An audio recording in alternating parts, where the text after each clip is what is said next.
O que aquela pessoa fez? Porque hoje você vai comparar uma pessoa que tem sucesso para comparar uma pessoa que não tem sucesso, e aí você vai comparando. Essa pessoa que tem sucesso, ela não desistiu. O que é luxo pra você? Luxo pra mim é comer família.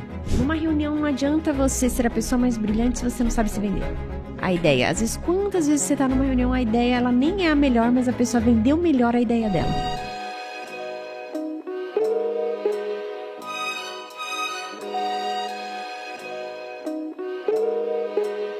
Olá, pessoal! E hoje estamos aqui em mais um episódio Luxo Concreto e eu tenho a honra de ter aqui comigo uma pessoa que eu acompanho, admiro o trabalho e eu quero falar para vocês que quando você sabe um tema, você sabe explicar de uma forma fácil.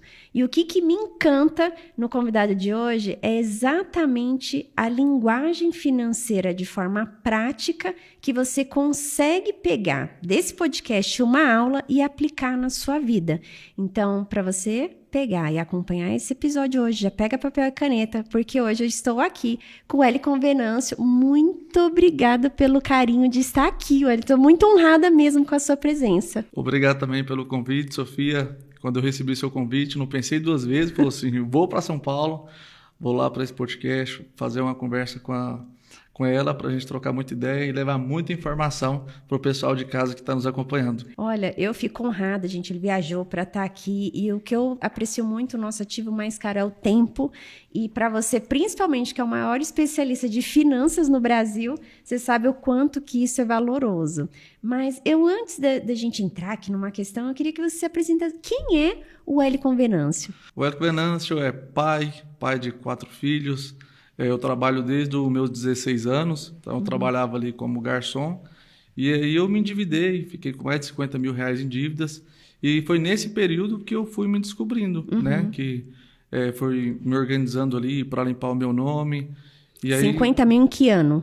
Isso foi em 2020, em média. Que já é um valor que, com tudo como valoriza, né? A dívida de 50 de 2000 já está acima com a inflação. 2020. Então, isso tem uns 6 anos, né? Sim.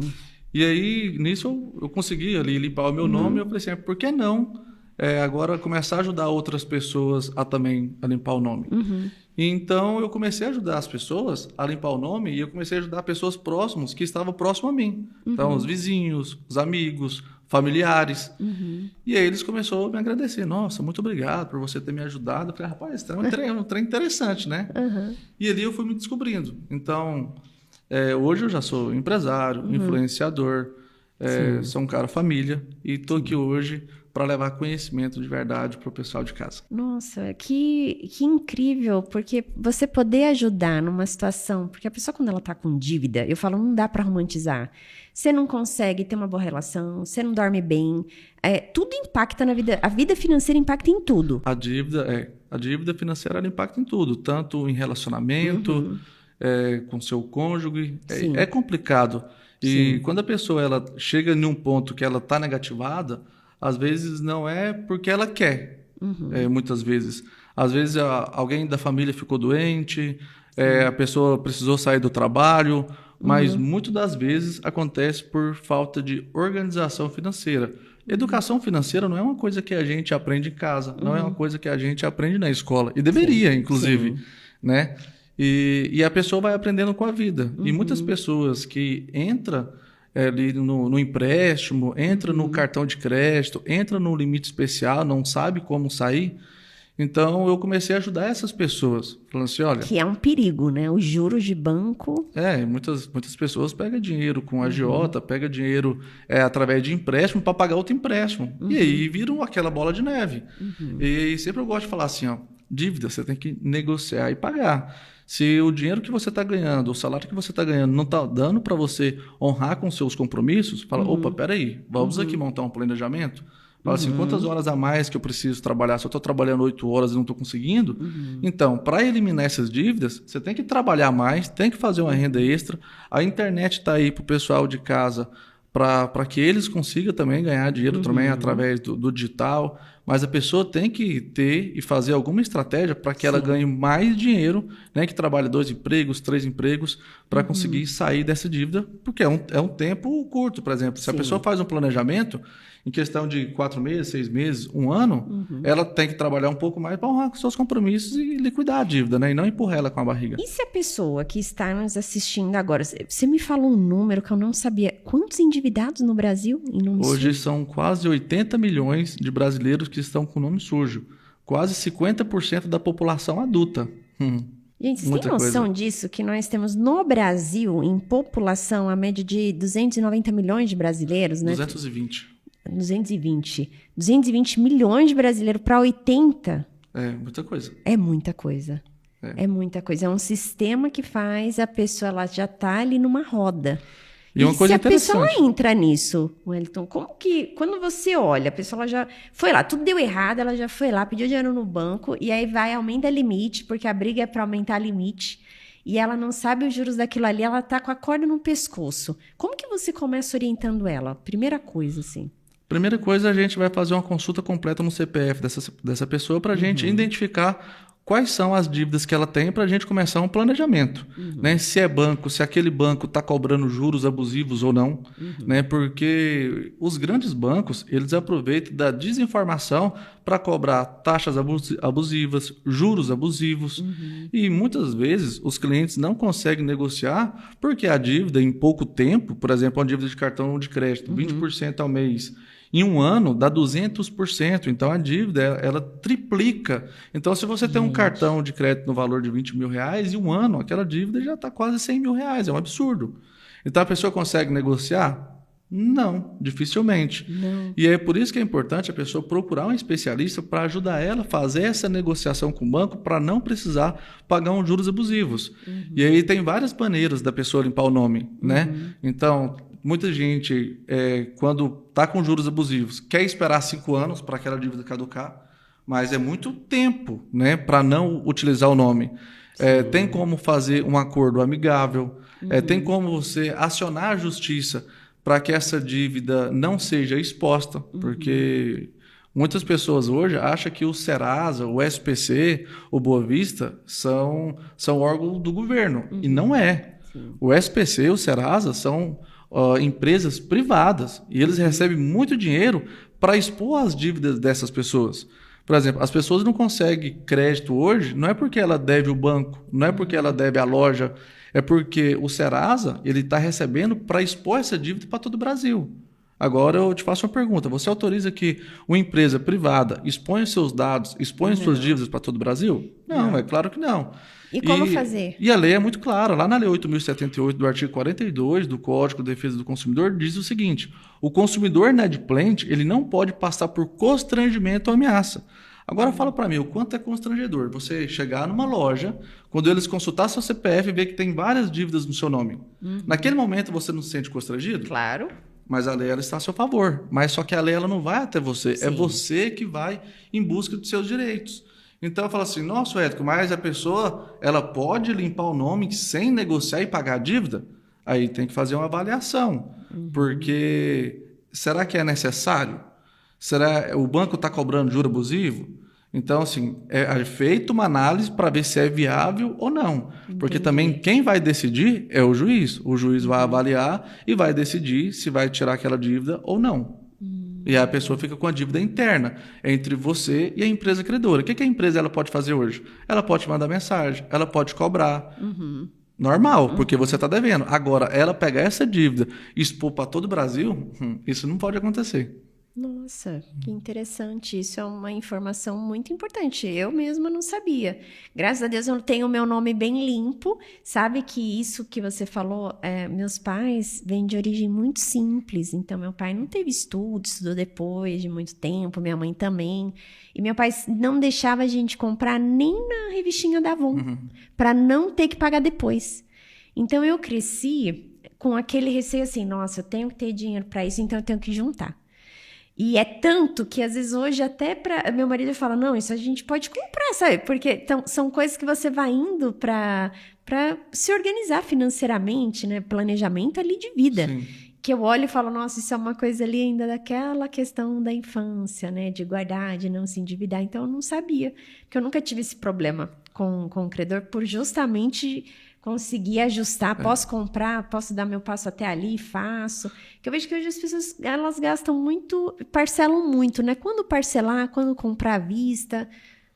Isso é falta, assim, de educação financeira, quando a gente fala. Não é uma coisa que a pessoa aprende. Eu até brinco, falo assim, quem ganha um salário mínimo não deve ter cartão de crédito. É polêmico, né? Mas assim, não pode ter, sabe por quê? A pessoa que ganha um salário mínimo, se ela tem um cartão de crédito, quando ela vê, ela já usou 2 mil do limite. O salário dela já está comprometido. Aí a pessoa entra naquele ciclo, tipo assim... Trabalha, ganha um dinheiro, paga o cartão, fica sem dinheiro, ela tem que trabalhar para conseguir o dinheiro. Como ela ficou sem dinheiro, ela tem que ficar usando o cartão. E aí ela fica nessa bola infinita e não consegue sair. E aí é onde que vem o endividamento, que é onde que vem o descontrole. Porque assim, a pessoa que ganha um salário, ou 2 salários que seja, mas ela vai ali, chega o final de semana, pede uma pizza, faz um churrasco, uma cervejinha, vai assistir um futebol e vai passando o cartão de crédito. Passa 80, passa 100. Chegou no final do mês da fatura, a fatura está 1.500. E aí? Nossa senhora, eu não deveria ter gastado, porque às vezes gasta por impulso. Sim. Né? E aí, quando vê, o salário já foi. E aí, pega dinheiro emprestado e aí é onde que entra nesse ciclo. Então, se a pessoa ganha pouco, ela tem que ter uma organização, tem que ter, né, uma planilha dos seus gastos, ela saber o que ela pode gastar ou não. E procurar outros meios também de ganhar mais dinheiro. Procurar fazer um curso para se especializar. Eu vejo muita gente falando do desemprego que está no Brasil.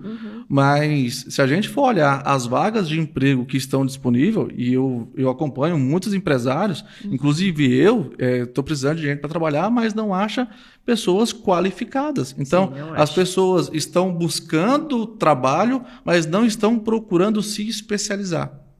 Então, assim, quer ganhar mais dinheiro, quer parar de ganhar 1 salário, 2 salários, vai se especializar. Não precisa, às vezes, fazer uma faculdade de 5 anos, mas tem muitos cursos de 3 meses, 6 meses que você consegue fazer e que você já começa a ganhar melhor, ganhar mais. Nossa, são pontos importantes. Então, para você que está aí, você tem uma dívida, a primeira coisa, já coloca isso em planilha, tenta ver qual a dívida, por onde começar. E você faz esse alinhamento todo com a pessoa. Se ela está ali, ela fala assim, poxa, eu preciso fazer isso. É um curso, você consegue ligar para... Como que funciona essa dinâmica? Porque é muito interessante. Sim. Hoje eu tenho um escritório jurídico, então eu tenho um time comercial, eu tenho um time jurídico.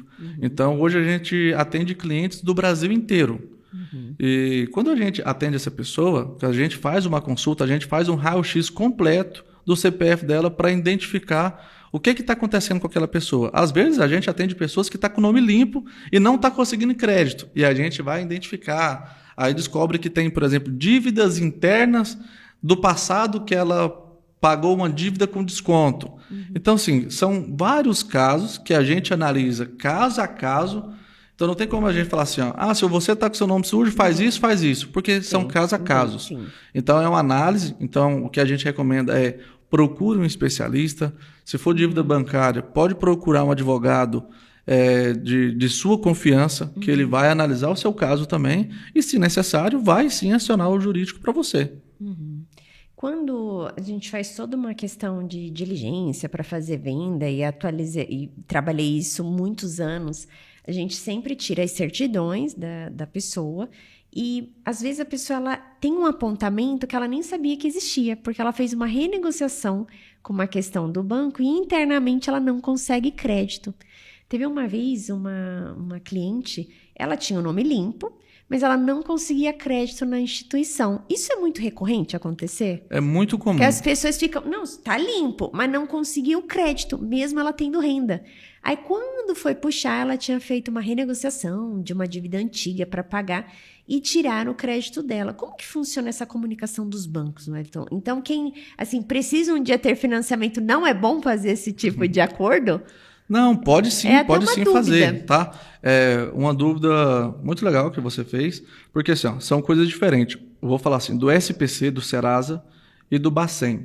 As pessoas acham que é uma coisa só, e é totalmente diferente. Bacen é o Banco Central do Brasil, e muita gente fala assim, nossa, eu não estou conseguindo crédito porque meu nome está na lista negra, meu nome está no Bacen, meu nome está no Banco Central. Você não fica com o nome sujo no Banco Central. O que fica lá são histórico de pagamentos. Então, se você tem histórico de dívidas, vai ficar lá. Então, é esse histórico que atrapalha a pessoa conseguir um financiamento. Vamos colocar que a pessoa tinha um cartão de crédito no valor de R$10 mil, e ela pagou aquela dívida com desconto.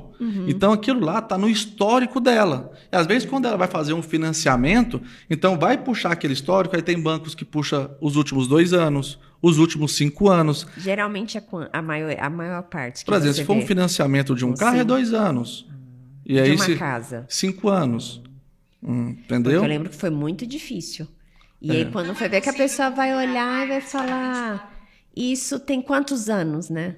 A pessoa não é um bom pagador. Em 5 anos eu não vou te emprestar dinheiro. É isso que o Bacen vai olhar e vai dizer assim, não empresta porque ela pode dever, não é? Exatamente, porque o histórico, e hoje tem o rate bancário, não sei se você já ouviu falar, Não. porque os bancos, eles utilizavam o score. Sim. Então, as pessoas iriam tentar crédito e falar assim, nossa, seu score está baixo. Só que o cliente, o consumidor, ele tem, não é só um score. Então, ele tem o score do Serasa, ele tem o score do Boa Vista e ele tem o score do SPC. Então, acaba sendo confuso. Porque imagina só, você fala assim, nossa, eu quero acompanhar meu score. Aí você entra no aplicativo do SPC Consumidor, seu score está lá 500. Aí você entra no seu SPC, no seu SCPC, que é o Boa Vista, no consumidor, está lá que seu score é 800. Aí você entra no Serasa, está que seu score é 300. Mas aí, a gente acredita em quem? Qual é o meu score real? E aí, o que os bancos fizeram? Criaram agora o seu próprio score e deixou de utilizar esse score do SPC Serasa Boa Vista, deixou de usar. E eles criaram agora o rate bancário, mais uma para o consumidor. Então... E aí, para olhar isso, vai aonde? A gente consegue consultar porque a gente tem sistema, mas o consumidor ele não tem acesso. Não tem. Então, não é uma coisa que o consumidor ele consegue, nossa, eu vou baixar meu aplicativo para saber como é que tá. Não. Isso que eu já queria interno. ver qual que é porque eu sou 1.000 nesses daí, 1.900, é bom. Mas eu não faço muita dívida, né? E tem todo um ponto de você fazer dívida e pagar certo a dívida para aumentar, né? Sim. Que eu vi, não sei. Mas o score, por ele estar, por exemplo, R$1.500, o que vai interferir sobre os juros. Então, uma pessoa que está mais próximo a 1.000 pontos, quer dizer que ela tem menos chance de ser negativada. Sim. Então, os juros para essa pessoa... Mais confiança para emprestar dinheiro. Os juros para ela se torna mais barato. Uma pessoa que está com um score baixo, ela consegue sim a aprovação, só que os juros para ela é mais alto, porque ela tem mais chance de atraso de pagamentos. Entendi. É um ponto muito importante. E para quem quiser olhar como que está o score do Boa Vista e tal, ela consegue só via sistema, que a gente como empresa tem e paga por consulta, né? Não sei como que é a pessoa física. Sim, o consumidor ele consegue acompanhar o dele também, e é de forma gratuita. Então é só ele baixar o aplicativo, né, que é o SPC Consumidor, Boa Vista Consumidor e Serasa Consumidor. Só que é confuso. Imagina só você acompanhar 3 scores e falar assim, cara, mas qual que é meu score de fato? Mas o score ele não vai ajudar a pessoa a conseguir um financiamento, por exemplo. Sim. Então, porque assim, eu vejo casos de pessoas que estão com um score de 350 pontos e conseguem um financiamento. Por causa de quê? Por causa de renda. Então, se a gente for fazer hoje uma comparação, um cliente que está com score de 1.000 e um cliente que está com score de 350, vamos colocar que ele vai comprar uma caminhonete no valor de R$500 mil. Quem que você acha que tem mais chance de comprar essa caminhonete? Vamos ter que olhar a renda, né? Renda fixa e quanto ela está comprometida ou não. Sim, isso. Então, você Por está exemplo, vendo que o score ele não está interferindo, ele não é uma decisão de crédito? Sim. Então, o score, ele que vai apontar, nossa, os juros aqui é mais barato, aqui os juros é mais alto. Mas quem vai conseguir comprar essa caminhonete, de fato... Quem tiver dinheiro. É quem tem dinheiro, quem consegue comprovar que consegue pagar. Não adianta essa pessoa, nossa, eu estou com um score de 1.000, mas a renda é um salário. E aí? A parcela da caminhonete é 6.000. Agora, se a pessoa está com o score de 350, ela atrasa, mas está com o nome limpo, mas a renda dela é 20.000. Então, ela consegue pagar. Entendi. E aí ela consegue comprar. Então, são vários fatores que vai analisar. Então, o consumidor ele não tem que ficar olhando, nossa, o meu score está baixo, eu quero aumentar meu score. Não, o score ele não vai julgar se vai ser aprovado ou não. É a questão, e comprovar a renda, né? Para quem é profissional informal, né? O que você orienta essa pessoa quando ela te procura? Porque para ela conseguir o crédito, ela vai ter que comprovar aquilo ali. Então, como que pode ser feito? Porque é muito difícil empreender no Brasil por tarifação, juros, enfim. É um ponto. O que você orienta para organizar a vida dessa pessoa? Que ela chega lá e tá com score baixo, ela tá com renda que ela não consegue comprovar que tem. Exatamente. Muitas pessoas hoje trabalham de forma anônima e trabalham de forma informal e não consegue declarar sua renda. Mas qualquer pessoa consegue fazer a declaração de imposto de renda. Então, tem gente que acha que é só empresários que tem que fazer a declaração de imposto de renda. Não. Qualquer pessoa consegue ir lá e fazer uma declaração. Então, se você ganha 6 mil, 7 mil, 10 mil reais, você pode muito bem procurar um contador, né, seja conhecido, de indicação, de sua confiança, e pedir para fazer uma declaração de imposto de renda. Muitas pessoas não fazem isso porque tem que pagar a taxa do imposto, mas tem que pagar. Então, se você quer crédito, né, se você quer mostrar para os bancos, né, que você movimenta, que você ganha dinheiro, você tem que fazer uma declaração de imposto de renda. Eu quero declarar. Cara, você vai pagar 5 mil, 4 mil reais. Então, se você ganha 10 mil por mês, 8 mil reais por mês, você consegue declarar isso e levar ao banco, porque hoje, isso é bom. Qual o mínimo que está sendo exigido para declaração? 5 mil reais. De renda mensal. Isso. Então, você ganhar acima de 5 mil reais, você já pode declarar, fazer a declaração de imposto. Então, se você ganhar menos, não precisa. Menos do que 5. Saiu agora essas leis, porque aí muda, né? Altera fica mudando. Inteiro. E aí eles estavam falando lá em questão de 2 salários não era obrigatório. E aí depois saiu que a partir de 5 mil eles não iriam cobrar. E aí tá essa luta. E a gente tem que acompanhar para ver novamente. Caso a caso. Gente, você tem que ter um profissional. Porque isso altera o tempo todo, né? E aí estava para ser julgado no STF, se ia cobrar dos mais ricos, se ia cobrar dos mais pobres. Aí fica essa luta toda. Entendi. E dentro do que você acompanha, quando que a pessoa ela vê uma boa opção com você de fazer um consórcio? E para quem não sabe o que é um consórcio, de forma simples, quando que você orienta a fazer um? Tá, eu costumo dizer que consórcio não é para qualquer pessoa, tá? Eu gosto muito de falar sobre o consórcio e financiamento, porque quando a pessoa vai comprar um imóvel, então ela tem a opção de comprar à vista, tem a opção de através de um consórcio ou através de um financiamento. Vamos colocar aqui uns jovens, acabou de casar, está em média de 28, 30 anos, então eles não vão buscar fazer consórcio, eles vão procurar fazer um financiamento, porque eles não tentaram muitas coisas na vida ainda. Então, eu oriento... Me senti tia agora, Samuca. Porque assim, quando você vai... É verdade. Primeira coisa que você vai comprar na vida, você já vai pro financiamento. Você já vai pro financiamento. E a porque você já quer comprar mais rápido, você já quer morar no que é seu. Então, o consórcio, ele é muito... Quem procura o perfil da pessoa que compra consórcio, aquelas pessoas já estão com 45. Entendeu, né? 45, tudo 50. Bem, é verdade. Mas o que ela vai analisar? Eu comecei no consórcio com 30, hein? Mas como investidora, né? Como investidora. Como investidora, sim. Mas quando a pessoa... carro, sabia? O meu primeiro consórcio foi para carro. Mas quando a pessoa fala assim, nossa, eu preciso fazer um consórcio, é quando ela já tentou de tudo. Ela já tentou guardar dinheiro e não conseguiu. Ela já tentou fazer um financiamento e não conseguiu. E ela vê que já está ali nos 45, quase os 50, já está chegando ali numa certa idade. Fala assim, eu estou morando de aluguel ainda. Então, ela sente que ela precisa fazer algo seguro. E aí não tem outro caminho. Aí ela precisa fazer um consórcio. Porque mesmo que o consórcio demora 5, 6, 7 anos...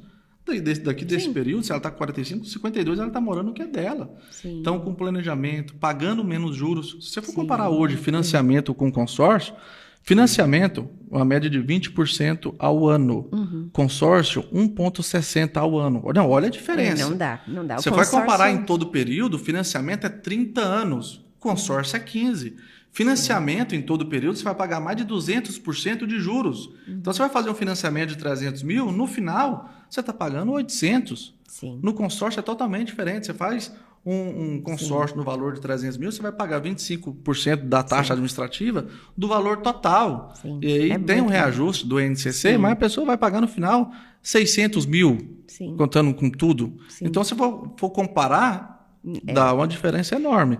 Mas consórcio é planejamento. Então, e hoje também tem muitas administradoras de consórcio que ajudam o cliente em qual sentido? Dele pagar uma parcela menor até ser contemplado. Por exemplo, nossa, eu quero fazer um consórcio de 500 mil. Então, você vai pagar só meia parcela porque você está pagando aluguel.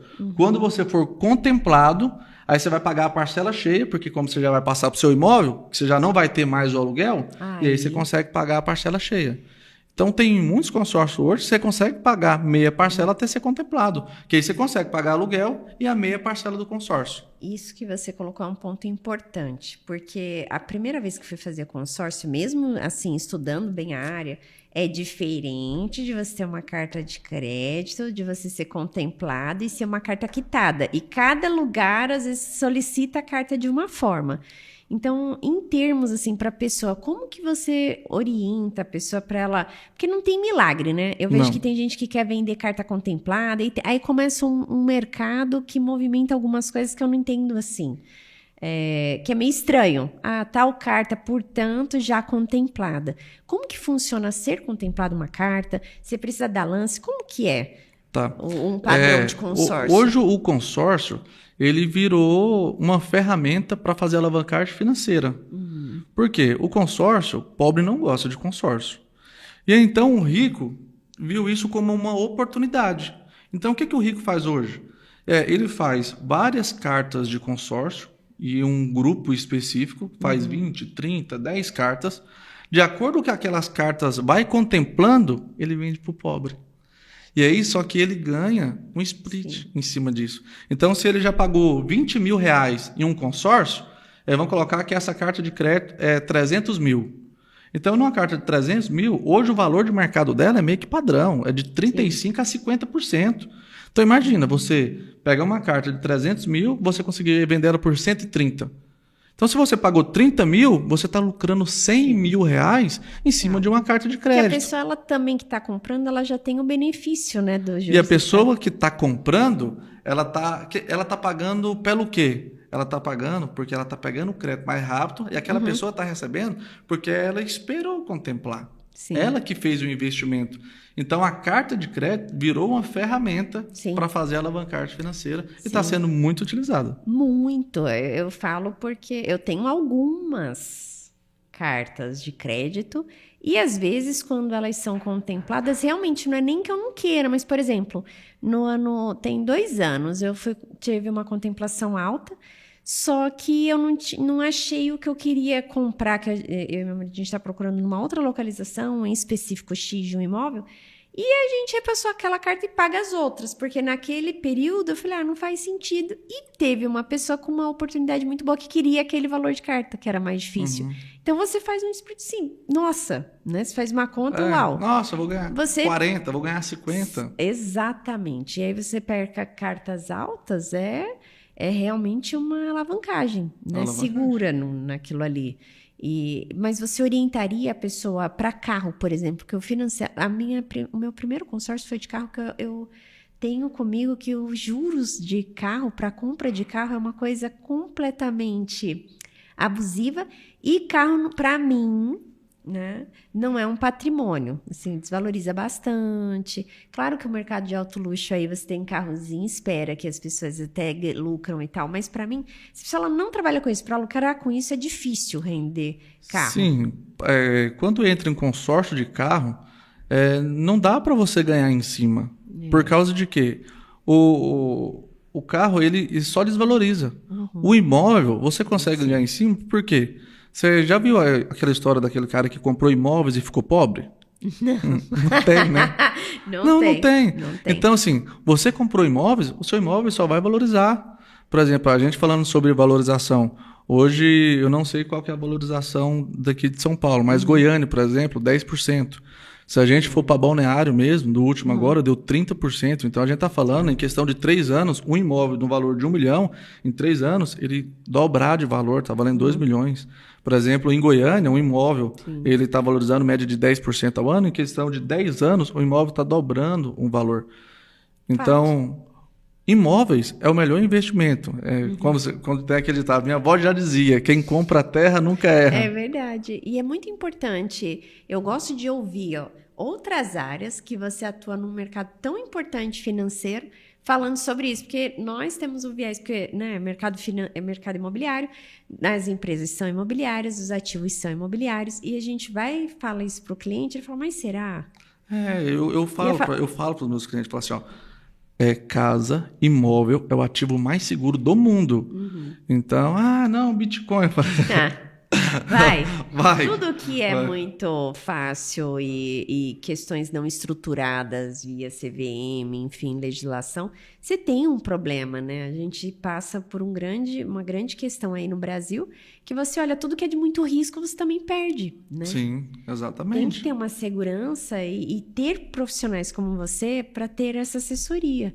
Então, para você que está nos assistindo, fala assim, poxa, se eu estou endividado, não sei fazer um planejamento, não sei fazer um imposto de renda, não sei se eu devo ou não devo fazer, não sei onde que está meu nome, porque tem gente que está assim, sabe? Deixa a vida me levar. Sim, E a vida financeira ela é muito importante, é um pilar muito importante. Então, eu oriento já a você seguir aqui o Wellington e você atende todo o Brasil. Atendo todo o Brasil. Então, faz online.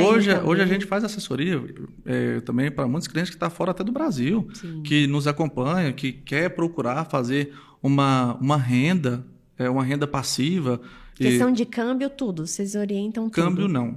Não. Mas em questão mesmo, ela fala assim, porque assim, a pessoa que sai fora hoje do Brasil para trabalhar, quando ela chega lá, ela quer investir aqui no Brasil. Sim. Só que como ela não faz uma declaração de imposto de renda, quais são os meios dela comprar? Ela consegue fazer financiamento? Não. Então, ela procura fazer o consórcio, né? Para quando ela for contemplada, ela comprar um imóvel para ela fazer uma renda passiva e, no futuro, ela viver, né, de aluguéis. Só quando a gente fala viver de aluguéis, a gente tem que tomar muita atenção hoje, porque não é qualquer imóvel, qualquer imóveis que você consegue ter uma rentabilidade boa em questão de aluguel. Sempre eu falo, né, para os meus clientes, quando você vai comprar um imóvel, você tem que olhar qual que está a valorização daquela área anual e qual é a rentabilidade que aquele imóvel vai dar para você. Porque se a gente for hoje para o mercado tradicional, casa tradicional hoje está dando uma rentabilidade mensal de 0,3 a 0,5. Então, eu estou falando aqui de um imóvel de R$500 mil, se você for colocar ele para alugar, você vai alugar ele por R$2.200. Já tem outros imóveis, por exemplo, se você pegar os mesmos R$500 mil, e se você for para o mercado, se você for fazer um estudo, você vai conseguir ver salas comerciais, você vai conseguir ver flats que você consegue pagar o mesmo valor, só que você consegue ter uma rentabilidade maior para o aluguel, porque esse imóvel você consegue alugar ele por diária ou até mensal por um valor mais alto. Só que o mais importante é a valorização, porque ele vai estar em áreas que valoriza mais. Então, o que você tem que somar é falar assim, quanto esse imóvel vai trazer de retorno para mim. Então, se um imóvel, se um flat desse, se ele te dá 1% de rentabilidade, então dá 12% ao ano. Se ele valoriza mais 10% na valorização, a gente está falando de um imóvel de trazer uma valorização de 22% ao ano. Isso é surreal. Sim. E aí a pessoa ela tem que analisar quando ela para e fala assim, isso faz mais sentido do que deixar o dinheiro trabalhando, né? Parado. Porque tem muita gente que fala assim, nossa, no lugar de eu comprar um imóvel, eu vou deixar o meu dinheiro rendendo no fundo imobiliário. Não, calma aí, pô. Você está fazendo a conta de quê? Sim. Você está fazendo a conta só da rentabilidade? Mas aluguel. Peraí, mas não é só aluguel que você vai ganhar dinheiro. Você está esquecendo da valorização também. Você tem que somar isso na valorização. Sim. Então, você soma a valorização mais a rentabilidade, valor X. Sim. Tem um número, né, dos multimilionários, quem tem acima de 30 milhões de patrimônio, que 30% a 50% do que eles têm em patrimônio são imóveis. É um número que não dá para a pessoa achar que isso não dá para ignorar. Aquelas pessoas que falam assim, não compra imóvel, né? É porque ela já tem vários imóveis, né? Então, muito assim, complexo, né? Eu falo assim, a sensação de quando eu comprei o meu primeiro imóvel, de quando eu quitei meu primeiro imóvel pequenininho, foi uma sensação de conquista muito grande. É você ter um lugar, né? E o brasileiro, ele é patrimonialista, ele vem ali de toda uma questão de Portugal colonizado, então essas nações que elas foram colonizadas, elas são muito patrimonialistas, então isso não vai mudar, né? É por isso a terra aqui sempre se valoriza mais, e é um ponto que o brasileiro ele tem que olhar e colocar isso num viés em papel, né? Tem mesmo? É você que está nos acompanhando, ó. Compra imóveis. Adorei, ó, não tá nem compra combinado. Imóveis. Imóveis é o ativo mais seguro do mundo, Sim, tá? Não tá nem combinado, tá bem, gente? Isso daí que eu falei assim, não, é uma conversa mesmo, porque é um ponto muito importante de olhar e as pessoas entenderem quais são as possibilidades para rentabilizar e fazer fortuna. Sim. Se eu te falasse assim, entra um cliente agora lá para você no seu escritório e fala, Wellington, eu quero que você me ajude a criar R$1 milhão. Eu quero ter R$1 milhão em patrimônio líquido investido em 2 anos. Que dica que você daria para a parte de começar de investimento? Que dica por onde você começaria? Tá, essa pessoa, ela já tinha o dinheiro em caixa ou ela iria aplicando? É a pessoa que está nos assistindo, um assalariado, que ela quer ter esse rendimento e ter esse dinheiro. Você trouxe várias dicas da pessoa, ela conseguir usar a internet, usar padrão, né, para conseguir vender mais, fazer mais. Que dica que você daria para ela conseguir ter uma luz no fim do túnel? Que hoje R$1 milhão está falando em $200 mil, praticamente é nada. Sim, é pouco, né? Eu gosto de falar sobre o consórcio, já nessa parte. Porque se ela começa a guardar o dinheiro ali, se a pessoa que não tem uma educação financeira, na primeira oportunidade, ela vai pegar esse dinheiro e vai utilizar. O trem parece que é tão engraçado que quando começa a juntar dinheiro, acontece alguma coisa, vai lá e já pega aquele dinheiro. Então, assim, queima uma geladeira. Então, assim, se conseguir fazer uma negociação para comprar um imóvel que seja na planta, para ir pagando ele na planta, é uma boa alternativa. Se a pessoa conseguir fazer um consórcio, por exemplo, a pessoa consegue fazer consórcio hoje de R$1 milhão pagando parcela de R$5 mil por mês. Então já dá para a pessoa já começar a se planejar pagando ali R$5 mil todos os meses. Sim. Se futuramente ela no trabalho, se ela tem um FGTS, se ela conseguiu um dinheiro, que ela quiser dar algum lance para contemplar aquele consórcio, para pegar esse R$1 milhão para comprar um imóvel, mas para a pessoa fazer um investimento ou renda passiva, está muito no que ela vai fazer com aquele dinheiro. Porque tem muita gente que erra justamente, ela custa conseguir aquele dinheiro, mas quando consegue, eu costumo até dizer, fala assim, muita gente que vai comprar o primeiro imóvel, acaba que é o seu pior pesadelo, porque ela vai comprar um imóvel, ela está tão ansiosa que ela não olha para a área, ela não olha para a localização. Eu já vejo muita gente falar assim, não, eu quero comprar lá próximo à minha mãe. É um erro. É um problema grande. Sim. Então, porque você está visando morar perto da sua mãe, mas do outro lado, você vai ver que o valor que você está pagando, a valorização daquele lugar não está acompanhando. Sim. E aí? Fato. E aí você está pagando 3, 4 vezes mais caro, vai chegar até um certo momento, às vezes, que você não vai conseguir pagar, e muita gente acaba perdendo o imóvel por causa disso, porque o banco ele não espera. Se você atrasou, né, você acaba perdendo aquele imóvel. Então, por isso que a gente vê muitos casos hoje de leilões, justamente por causa disso, porque a pessoa comprou seu primeiro imóvel, ela não se atentou a isso, quis comprar o imóvel só na empolgação, e um certo tempo depois vira um problema sério. E quando aumenta a taxa de juros, como a gente passa por esse momento, a inadimplência sobe, leilão sobe, e a pessoa ela tem que fazer esse planejamento também, né? Tem que fazer esse planejamento. Hoje a taxa Selic está 15%. Sim. Para uma pessoa entender a Selic na dívida, como que você pode mostrar para ela calcular? Porque, por exemplo, a gente tem a reunião no cupom, aumenta, e eu sempre mostro o valor do dinheiro, né? Na parte quando você está ali pagando uma dívida num consórcio, você não sente isso tanto, porque ele é mais fixo, né? As comissões. O consórcio hoje, ele tem o INCC, Sim. que é o Índice Nacional, né, da Construção Civil. Hoje, ele é somado, é uma média nacional. Então, ele não pega por região. Por exemplo, igual eu falei lá, Goiânia, 10, Balneário, 30. Então, ele vai pegar nacional. Então, ele vai pegar uma média. Tá? Hoje, se a gente pesquisar o INCC hoje nível Brasil, está a média de 7% a 8%. Então, a pessoa que compra um imóvel, por exemplo, de R$500 mil reais hoje, daqui a um ano, ele vai ter um reajuste. Esse reajuste é do INCC, que vai dar mais ou menos 8%. Então, se a gente pegar 500 mil vezes 8%, se não me engano, dá R$40 mil. Então, esse imóvel, essa carta, ela não é mais 500, ela é 540. Então, a parcela, ela vai aumentando. Sim. Então, aquela pessoa que compra que acaba de ser contemplado e pega aquele dinheiro, então, o que quiser, ela vai comprar um imóvel, então, aí que tem que se atentar, porque ela tem que comprar um imóvel que ele também vai valorizar na medida. Porque se ela compra, tudo valoriza. Se ela compra em um lugar que não valoriza, porque vai ter a valorização nacional e o seu imóvel vai ficando para trás.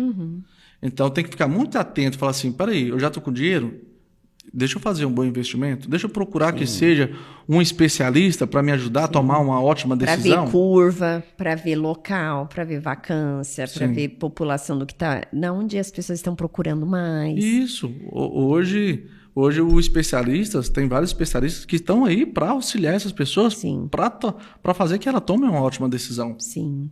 Isso é importantíssimo. Quando você olha, as pessoas falam, não, isso é um ótimo investimento. Em todo o mercado tem um bom investimento quando você está falando com uma pessoa que entende daquilo ali para te orientar.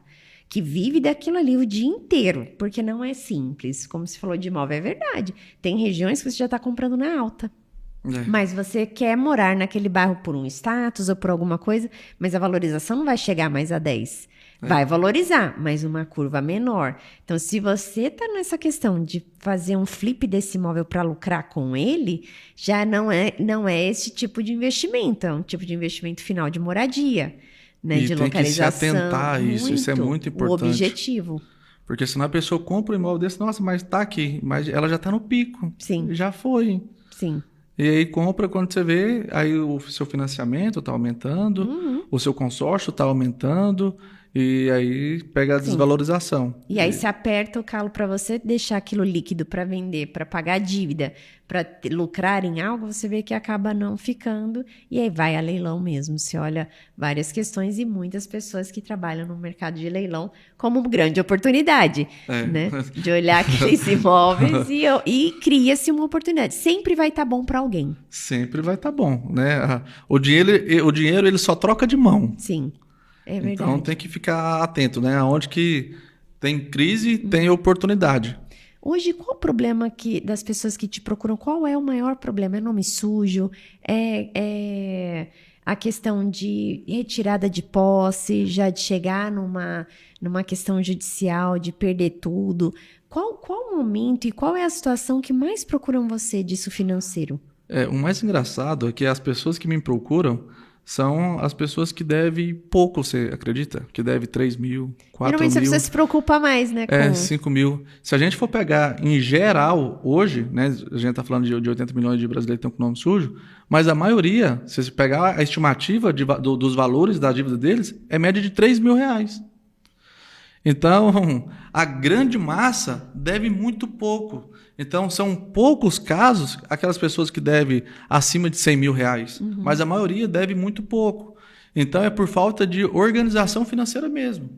Olha. É por falta de não ter uma educação ali na hora de fazer o planejamento, deixa o cartão estourar, não paga o cartão, ou vai numa simples loja, faz uma simples compra de 300 reais, 500 reais e não volta lá para pagar. São casos, você fala assim, caramba, qual que a pessoa não paga isso? E aí vai deixando. É uma conta de celular que a pessoa faz o cadastro e depois não paga. Então, são coisas simples, mas a pessoa não está atento, ela não procura manter o nome muito bem organizado. Não é uma coisa que parece que ela valoriza tanto. Sim. E deveria, porque ter o nome limpo tem muitos benefícios. Sim.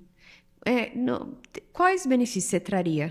Por exemplo, imagina só, se você está com seu nome limpo, para você alugar um imóvel, você precisa de você ter o nome limpo. Para você ter um cartão de crédito, para que seja para você comprar um presente para o seu filho, para você poder presentear a sua mãe, ter um cartão de crédito é importante, mas é claro, você tem que saber utilizar ele. Sim.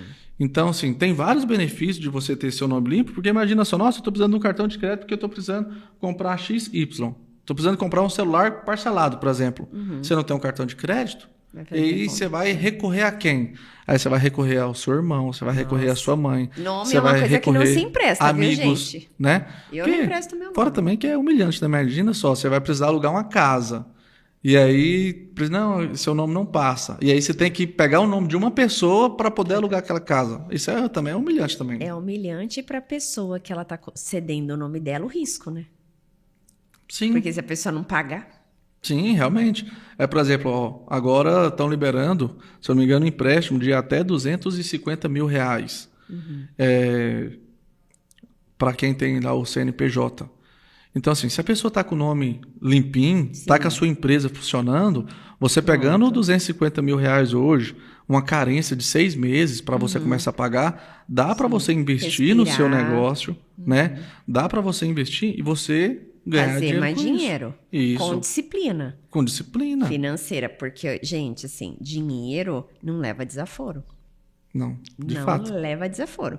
Então, se você não tiver um planejamento, eu tenho um cartão de crédito que eu posso comprar um avião. O negócio é você pagar como?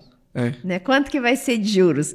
Então, a pessoa tem que ter essa consciência. Parece que ela tá tudo bem parceladinho, né? Eu tenho uma amiga que brinca assim, bem parceladinho passa. Que ela tem uma condição. Eu brinco, porque não é assim. Você tem que ter um planejamento daquilo ali, para aquilo ter pontos. Por exemplo, meu marido ele tem um planejamento muito forte, justamente para todo o benefício do que é cartão.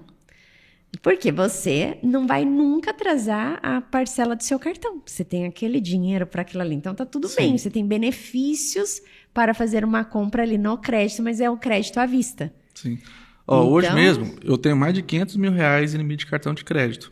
Mas tem muita gente que acha que ter limite, ter crédito, é sorte. Mas não é. É planejamento, é organização. Sim. Tem gente que fala, nossa, um amigo meu conseguiu um cartão de crédito de 50 mil e ele teve sorte. Não é. Qualquer pessoa consegue ter um cartão de crédito de 100 mil, de 200 mil reais. O que ela precisa fazer? Fazer a declaração de imposto de renda, atualizar as suas informações, provar para o banco que consegue pagar. O banco, ele não libera crédito para qualquer um. Ele libera o crédito de acordo com o perfil daquela pessoa. Sim. Então, tem muita gente que fala assim, nossa, mas eu movimento 200 mil reais. Não é porque que você movimenta 200 mil reais... Né? Não é porque você movimenta 200 mil reais que você ganha 200 mil reais. Sim. Mas quanto é que você está declarando? Às vezes você movimenta 200, mas está declarando que você ganha 3 mil. E uma coisa que sempre, né, banco principalmente, você vai olhar todas as entradas e o que você mantém daquilo ali. Porque não adianta você movimentar 200 e você negativou 200. Você gastou Entra 200, sai 200. Então, por isso que é importante, sim, fazer a declaração de imposto de renda, levar o seu gerente, ter uma comunicação clara com ele, falar assim, olha, eu estou precisando desse crédito X, você pode me ajudar? Que o gerente também, ele também pode passar algumas orientações, eu vi aqui que você não tem nenhum valor investido, é bom você também investir, porque se a pessoa está ganhando 50 mil reais por mês, ela também tem que ter o dinheiro guardado. Mas calma aí, o que ela está fazendo com o dinheiro dela que ela não consegue guardar um pouco ali? Sim. Então o banco também olha isso aí. Então, os bancos hoje, eles estão mais espertos, que ele fala assim, calma aí. Tem concorrência, né? Tem concorrência, agora, de corretoras, então. Os bancos, inclusive, estão encerrando muitas contas hoje, porque teve um pico muito grande quando saiu os bancos digitais, as pessoas começaram a abrir contas em todos os bancos para ver qual banco iria liberar crédito. Olha. E aí ficou um pico de conta aberta. Só que o banco, ele tem custo com você. Sim. Quando você vai lá e abre uma conta, ele vai lá e emite o cartão, manda o cartão para você, ele está tendo um custo ali. Só que o banco, ele também precisa ganhar. E quanto é que você está movimentando? Então, tem muita gente que tem lá, por exemplo, 20 contas em banco, mas tem 15 contas que nunca movimentou R$1. Ele só abriu a conta para ver se ia liberar limite. Os bancos estão encerrando várias contas, porque, por exemplo, vamos pegar o Neon, por exemplo. Abriu o Neon lá, abriu não sei quantos milhões de conta, mas são Aí pega o número X de pessoas que só abriram conta e não movimentaram, o União banco leva. O quê? É banco? Banco digital? Sim, banco digital. São vários bancos, né? Digio. Então, quando saiu depois da pandemia, que viu os bancos digitais, saiu vários bancos digitais. E todo mundo saiu abrindo conta nesses bancos. E aí esses bancos estão encerrando as contas porque essas pessoas não estão movimentando e o banco acaba levando prejuízo. Nossa. Gente, você precisa ter uma disciplina financeira para ter limite. E eu nunca... Relacionamento bancário ajuda. Sim, esse é um ponto importante, né? E quanto que você colocaria que a pessoa ela precisa gastar da renda dela? Por exemplo, ela ganha 10 mil, quanto ela tem que reter? Se a pessoa conseguir guardar pelo menos 10%, já está bom, né? Porque eles têm o costume de não guardar nada. Então, se ela consegue guardar 30%, melhor ainda. Ela pode colocar isso numa carta de crédito, consórcio. Pode colocar. É um ponto, se ela, às vezes ela é gastona. Sim, ela pode fazer o consórcio, porque o consórcio ele acaba sendo... Ele não é uma poupança, mas acaba sendo uma poupança forçada. Porque, por exemplo, se você pagou o boleto, se você precisou do dinheiro, não tem como você ir lá e pegar. Então, é meio que forçado. Fala assim, opa, peraí. E aí, então, meio que obriga você pagando todo mês. Mas o benefício, ele vem depois. Sim. Você sabe, eu quando era novinha... Um professor meu falou numa aula, olha, é importante você conseguir guardar 10%. E somente 1% da população consegue que o seu custo de vida seja os 10% e guarde 90%. E esse 1% acidentalmente é 1% rico da população. E o que é a riqueza hoje, né, na população? Hoje, para você ser rico no Brasil, líquido, é um dado, né? Você precisa ter 990 mil dólares, ou a média mundo é $1 milhão. Que vai dar 6 milhões de reais líquido. Só para se você considerar rico, não contando patrimônio lá investido. Então, quando você olha esse número, você olha assim, 1% para economizar nisso... Hoje não, eu tenho 41, há 16 anos eu atuo de forma que a minha despesa fixa seja 10% do meu ganho em rendimento sempre. Isso é surreal. Por quê? E aí é uma coisa minha, não é uma coisa que eu tô falando e professor... Não, gente, calma, cada um é como ele colocou aqui, por isso eu fiz a primeira pergunta, os 10% tá ali para você. Mas eu olho hoje as pessoas com rendimento alto, com um custo de vida... elevado. Muito alto. E você pode ter, mas o cuidado é que hoje a expectativa do brasileiro já aumentou. E aí eu atualizo a minha expectativa de vida também. Então é um custo. Saúde, velhice. Né? Se eu ficar até 100 anos. Então, e aí? Qual é o dinheiro? Né? Um dado importante que saiu agora, que os jogadores de futebol, depois que eles encerram a carreira deles, 5 anos depois, eles quebram, não têm mais dinheiro. Mas olha o custo de vida. É porque quando eles estão ganhando muito dinheiro, eles têm um padrão de vida muito elevado. E aí, depois que eles param, aí 1 ano depois, 2 anos depois, eles continuam o padrão. Quando chega 5 anos, dinheiro não aguenta desaforo, não. Não aguenta. Então, você vê... E aí, inclusive, quem comentou isso foi o Ronaldo. Ele mesmo falou que os amigos deles, o amigo dele mesmo, que... A gente vê mesmo. Que vê vários jogadores de futebol, depois de 5 anos, não tem mais dinheiro. E quanto de dinheiro que eles não ganharam, mas não se precaviu, não se planejou. E esse é um ponto.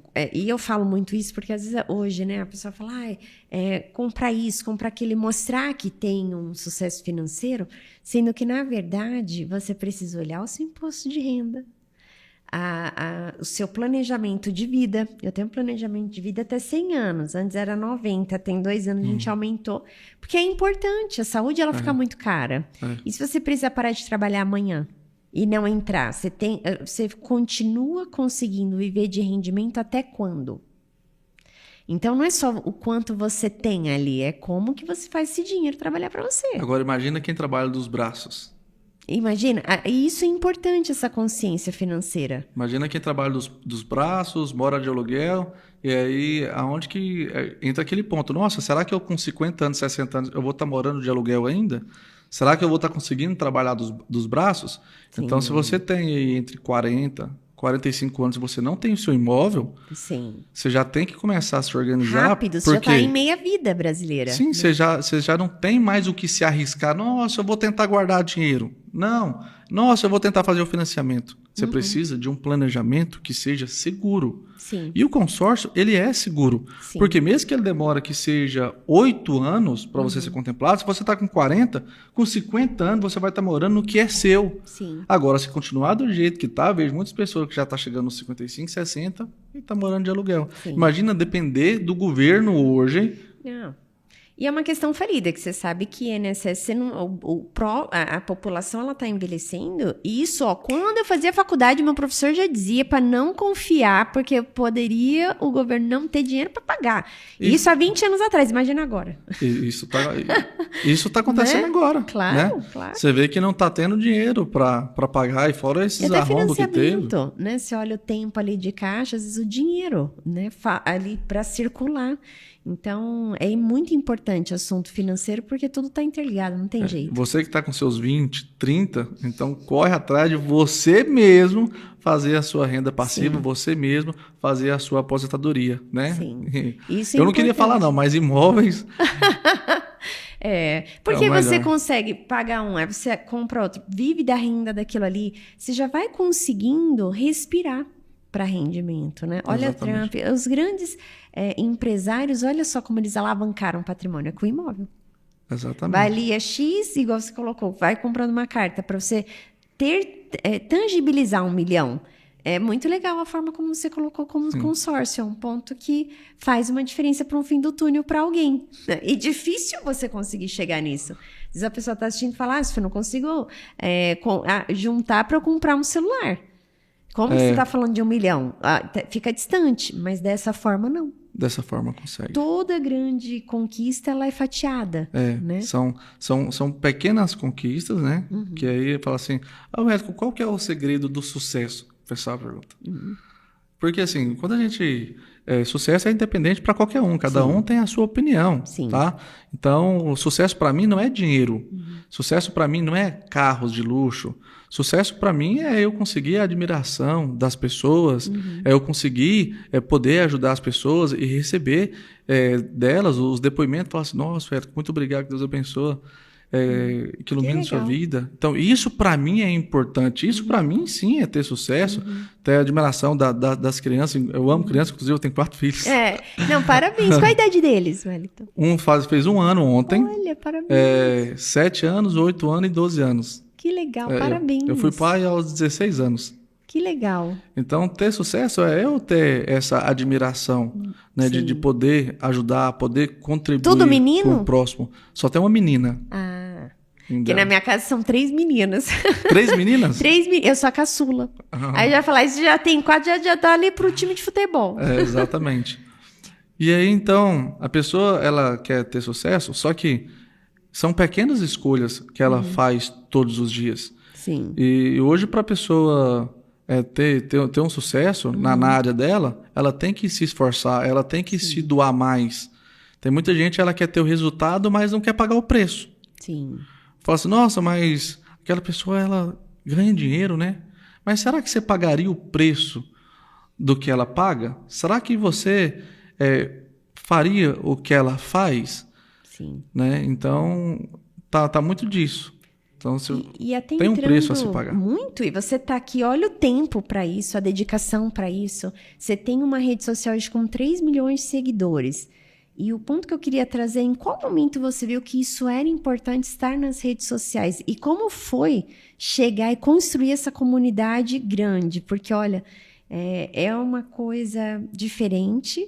Hoje, rede social exige um tempo, uma dedicação, e para tudo acontecendo, né? Eu falo assim, gente, eu tenho que beber água, treinar, não sei o que, ainda tem, né? Você olha, muita coisa acontecendo. Como que você conciliou isso e como você construiu isso? Não foi uma escolha minha. Então, eu não escolhi ser criador de conteúdo, eu não escolhi ser influenciador.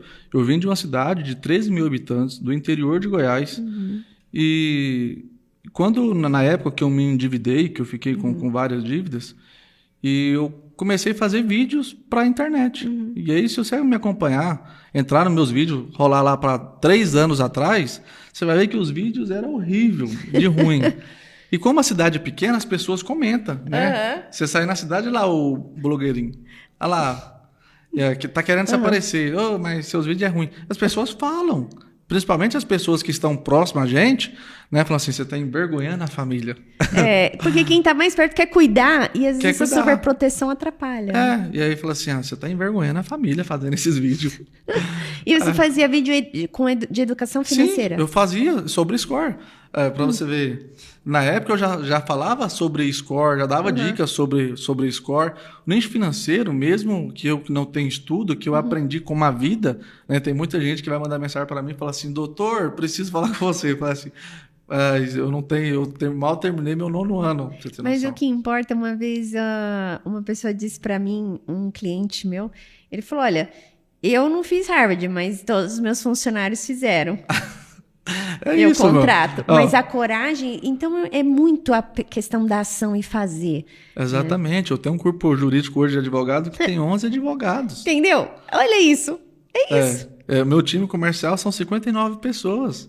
Olha. Então, olha o tamanho da estrutura. Sim, é grande. Então, meus vídeos, eles começaram a viralizar. Bater 1 milhão, 10 milhões, no Instagram, 30 no milhões. TikTok? No Instagram. Olha. 40 milhões. Tem vídeo que já está com 70 milhões de visualização.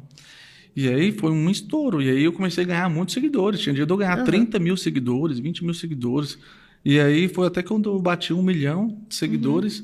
E aí foi de verdade, onde eu comecei a monetizar, onde eu comecei a ganhar dinheiro de verdade.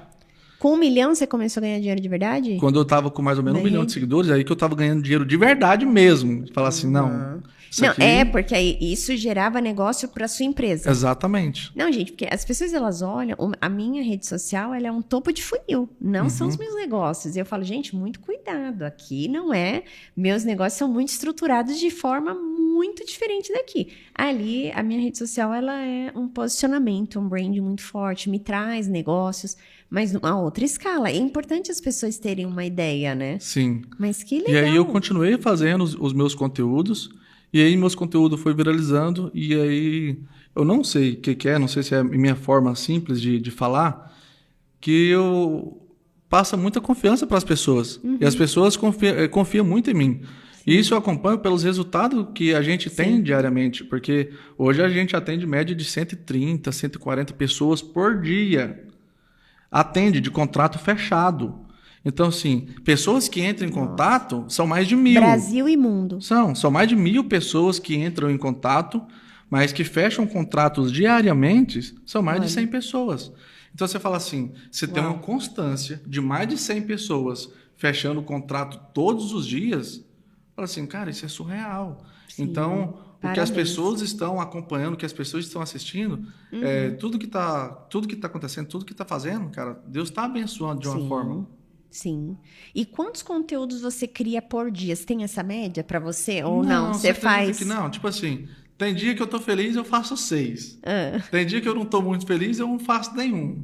Aí tem dia que eu faço 1, faço 2. Não é uma regra. Mas a sua média, assim... Constância, sempre eu gosto de postar sempre 2 por dia. Sim, porque eu tenho uma rotina também de conteúdo, não de gravação, porque gravação realmente...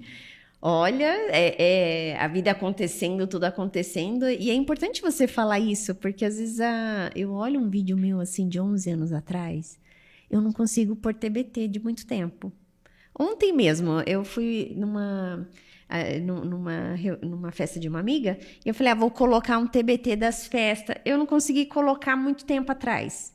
Porque você já olha e fala, meu Deus, que ruim. Mas a pessoa já quer chegar num topo, né? E ela tem que fazer. E se você não parar, você vai estar melhor ano que vem. Tem que continuar e não parar, né? Hoje eu coloco muito antes e depois no meu perfil. Você põe? Eu coloco porque... tem que colocar, né? Eu utilizo para outras pessoas ver e falar assim, olha, ele não falava certinho. E apesar que eu não falo certinho hoje, né? Você fala muito bem, você se comunica muito bem. Mas quando as pessoas veem lá o antes e o depois, falam assim, caramba, olha como evoluiu. Sim. E se ele estava assim e está assim hoje, então eu também consigo. Sim. Então acaba servindo de de inspiração para outras pessoas. E isso que é o mais importante. Que legal, parabéns. Você inspirar outras pessoas a sair daquele momento ali que ela tá e fazer ela enxergar outras possibilidades. E a zona de conforto, né? Porque a questão é que a gente sair da zona de conforto para você ter uma crítica externa não é gostoso. Não é fácil. Não, e é importante as pessoas saberem disso. Você tem que enfrentar e acabou. E aonde você quer chegar tem que estar muito claro para você, né? Tá, tem que estar muito claro. Eu gosto muito de falar também sobre mentalidade. Tá? A pessoa que ela quer procurar evoluir, a pessoa que quer procurar prosperar na vida, então, além dela procurar melhorar a mentalidade, que é através de conteúdos também no YouTube, através de audiobooks, através de livros, essas pessoas elas conseguem ter outra visão. Sim. Porque a pessoa ela fica com a venda nos olhos, ela não consegue enxergar os próximos passos. Isso é geral, é com todo mundo. Então, se você quer ir para o próximo nível, você vai ter que fazer um bom network. Se você mora numa cidade do interior, igual eu morava, que eu não conseguia fazer network legal, eu iria para onde? Para os livros, mas eu não gostava de ler livros. Mas os livros foi um meio que eu entendi que era onde eu acessava as mentes de outras pessoas de sucesso. Foi onde eu comecei a ler para pensar como que aquela pessoa pensava. Como que aquela pessoa fez para sair de certa situação. O que aquela pessoa fez? Porque hoje você vai comparar uma pessoa que tem sucesso para comparar uma pessoa que não tem sucesso, e aí você vai comparando. Essa pessoa que tem sucesso, ela não desistiu. Sim. Fato. De fato. E aí eu fui olhar para mim, eu falo assim, cara, eu comecei escola, eu parei. Eu comecei a empreender, eu desisti. Eu entro na academia, eu desisto. Tudo que eu começava a fazer, eu desistia. Eu falei assim, então o problema é eu mesmo, de fato. E quando você começa a enxergar e você consegue identificar qual é o problema, é mais fácil. Sim. E aí fala assim, então beleza, qual que é o próximo passo? Então a mentalidade de enxergar que eu estava errado era uma coisa. Mas a outra coisa é por quem que você faz? Qual é o seu propósito? Aonde é que você quer chegar? Porque quando você tem um propósito, às vezes não é por você, mas talvez é por alguém. Sim. O meu caso, por exemplo, foi pelos meus filhos. Eu queria dar uma vida melhor para os meus filhos, porque eu com 23 anos, eu estava com 3 filhos pequenos, passando falta das coisas em casa, e falando assim, cara, eu não estou honrando a minha família. Então, peraí. Então, eu tinha um propósito maior. Sim. Então, eu tinha um motivo de acordar todos os dias e fazer acontecer. Sim. Então, quando você tem uma mentalidade alinhado muito bem com o seu propósito, faz acontecer. Sim. Eu fazia de tudo. Eu tinha 3 serviços. Então, eu trabalhava de manhã, trabalhava à noite e ficava até tarde vendendo CD, DVD. Eu vendia de tudo na rua. Vendia pano de prato. Venda. É o que acontece, gente. Independente da sua área de atuação, você tem que vender. Você tem que vender. Bom vendedor. Até hoje, para você arrumar uma namorada, você tem que saber tem que se vender. Claro. E tem gente que fala que não gosta de venda. Não, venda é a única... O meu primeiro livro é A Profissão de Milhões. É sobre vender. A arte disso. Numa reunião não adianta você ser a pessoa mais brilhante se você não sabe se vender.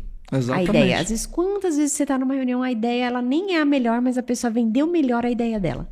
Exatamente. Né? Esse é o ponto principal. E a gente já está chegando no fim. Olha que rápido. A gente tem que gravar outros episódios. Eu adorei. Um só de mentalidade, já gostei de todos esses temas aqui abordados. De vários, né? De vários, né? De internet. Isso é muito importante, porque são barreiras que a gente quebra, né? Hoje é um outro mundo e como é importante. Eu faço uma pergunta para todo convidado aqui. O que é luxo para você? Luxo. Eu sou uma pessoa simples. Então, quando a gente fala a palavra luxo, eu lembro muito de glamour, muito de muito luxo. Luxo para mim é com a minha família. Luxo para mim é eu ter ali os meus filhos aos finais de semana, estar com os meus filhos todos os dias, ter minha família próximo de mim. Então, isso para mim é um luxo. Eu ter quem eu amo próximo de mim e eu poder dar a eles tudo aquilo que, às vezes, eu não tinha como dar lá no meu passado. E hoje eu consigo, né, dar uma vida melhor para eles, dar conforto. Então, isso para mim é luxo. Eu acho incrível porque... o meu terceiro livro é sobre 50 tons de luxo e eu falo sobre atendimento excepcional e muita gente tem isso, né? O luxo, quando ela fala a palavra luxo, vem várias coisas, assim, ouro, né? Vem coisa. Mas para ninguém, quando eu falo luxo, menciona dinheiro em si, mas as sensações.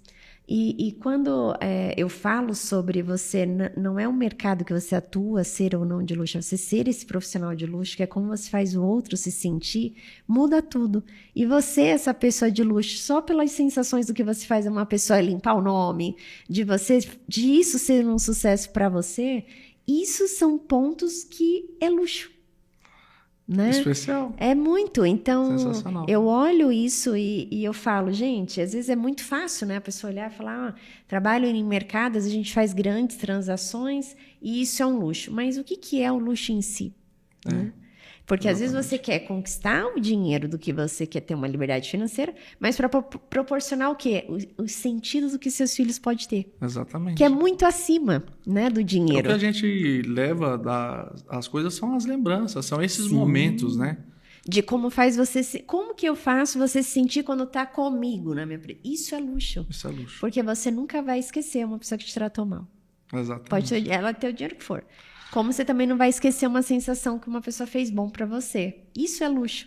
Sensacional, muito bom. A gente ficou aqui já 1 hora? 1 hora. 1 hora e parece que passou 15 minutos e eu ficaria aqui mais 2 horas, mais 3 horas, porque o assunto que a gente fala é o que a gente vive no dia a dia. Sim. Né? Então, falar de finanças, eu ficaria aqui o dia todo falando com você sobre esses assuntos. E eu queria que você deixasse uma mensagem do seu coração, suas redes sociais, quem quer procurar, quem está com um problema financeiro, aonde te acha, como te acha.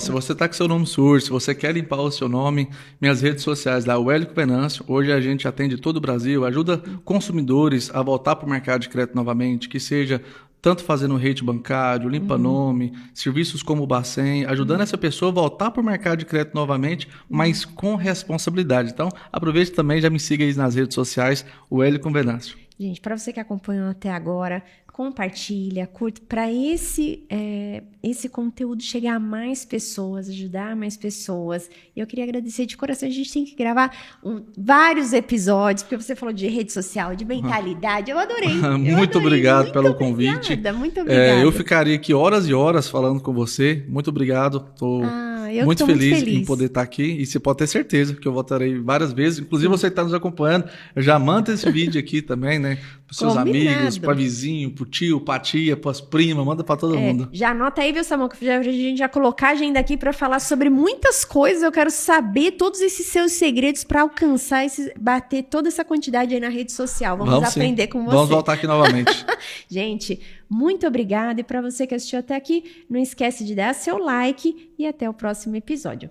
Um super beijo.